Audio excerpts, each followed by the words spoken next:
The Boy Who Cried. Witchcraft.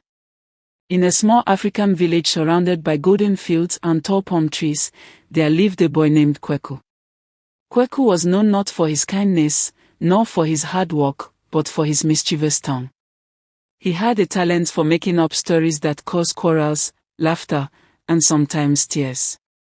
One day, while watching the women grind millet by the big baobab tree, Kweku decided to start trouble.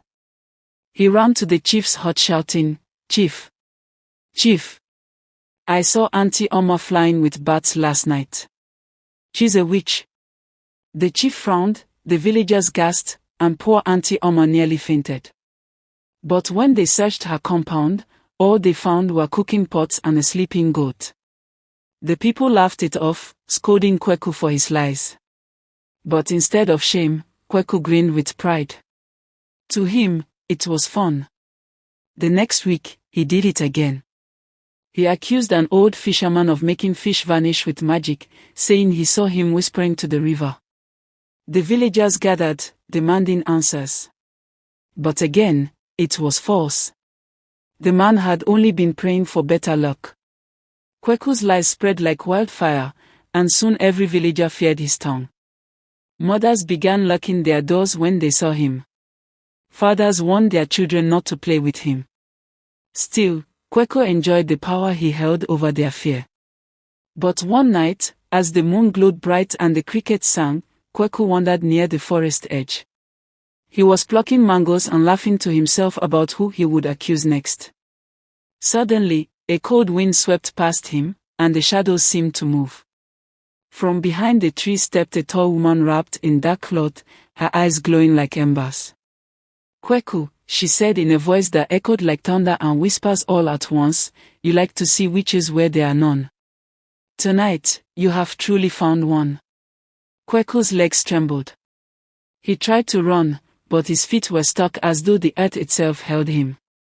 The woman raised her hand, and in the air swirled images of all the lies he had told, Auntie Oma flying with bats, the fisherman whispering to rivers, even children turning into animals.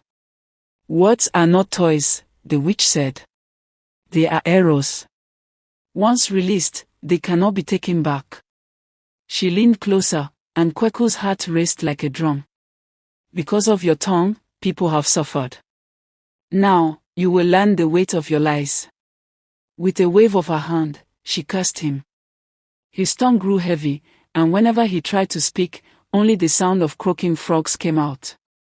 The villagers found him the next morning, pointing and croaking helplessly. For weeks, he could not utter a single word. The same people he had mocked now mocked him. Some even laughed at the boy who cried, which had finally been silenced by one. After much pleading, his mother went into the forest to beg the witch for mercy. The witch agreed, but only on one condition: Kweku must swear before the whole village that he would never again use lies to harm others. When his tongue was finally restored, Kweku stood trembling before everyone.